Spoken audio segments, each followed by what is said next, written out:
We have team coverage tonight on how people are reacting here in Wisconsin. Our team of reporters standing by with the latest from local leaders, including police. We start with News 3's Velena Jones, who's live at our news center tonight. Velena, what can you tell us? Well, Eric, community members in the Young, Gifted, and Black Coalition say they don't support the killings of police in Dallas, but stress that the shootings should not lessen concerns over the killings of black men and women by officers across the country. It's been one tragedy after another. Those remarks come after two fatal police shootings of black men in Minnesota and Louisiana, and the killing of 5 police officers just last night in Dallas. Here in Madison, Dr. Ruben Anthony, the president of the Urban League, says the only way to stop the polarization between people of color and law enforcement is to work together. We need to sit down and figure out how we can make it right, because we certainly don't want police officers killed, and we certainly don't want people mistreated or killed at the hands of police. Members in the black community say while they're pushing for justice and systematic change to reduce and stop the use of force they say disproportionately targets African Americans, they do not support violence. I'm outraged by the 5 policemen who were killed, as I'm outraged each and every day when black, brown, white, gay people are killed.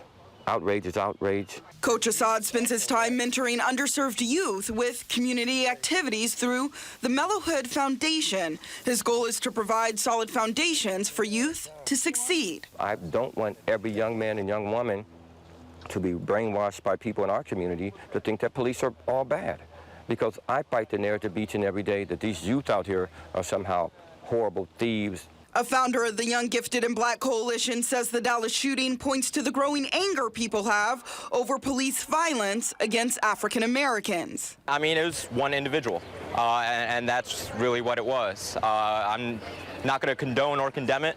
I understand where that anger comes from. After the shootings in Dallas, YGB says their message still remains the same. There's been no large open call for a open revolution or anything like that. Black Lives Matter, the organization, has put out peaceful statements. A lot of other organizations have kept things peaceful.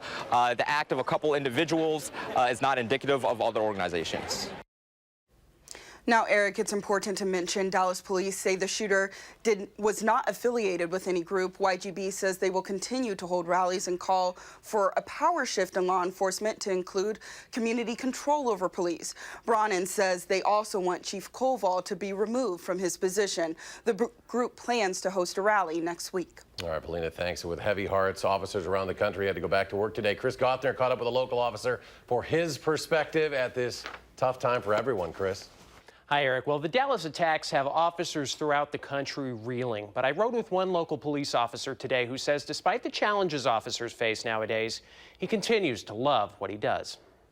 It's a very challenging job nowadays. For Sun Prairie police officer Matt McElroy, police work isn't easy. We face life and death situations every day. But in spite of those life or death situations playing out on a massive scale in Dallas last night, he says his passion for police work hasn't wavered. I feel like there is no better time to become a police officer. McElroy says for him, the focus is on staying positive and reaping the rewards of being out on patrol. Every day, dealing with different types of people and different types of calls is very fascinating to me, and it's very rewarding. He says on days like today, when officers need support, it's good to see the community being there. Today, to remember the officers killed in Dallas, a citizen placed a memorial outside of the police department. Others sending messages of support to Sun Prairie. It's those days, he says, make the challenges of police work worth it. You may deal with a lot of very terrible calls for service, or you might have people that are not happy to see you, or people that don't respect you on any given day. But then you have days like today where we have somebody in our community that respects us, is thankful for what we do, and enjoys what we do. And he says giving back that respect is one of the most important things he can do as an officer.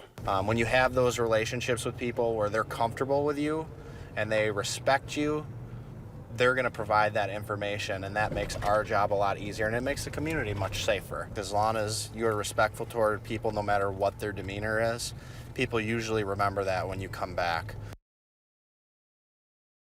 Now, I also talked to Chief Mike Koval of the Madison Police Department. He says he worries that the Dallas attacks could inspire copycats against officers here and across the nation. But he says while officers need to take extra precautions to stay safe, it can't come at the expense of interacting with the community. Eric? Some great perspectives there in your story and Velena's as well. Chris, thank you very much.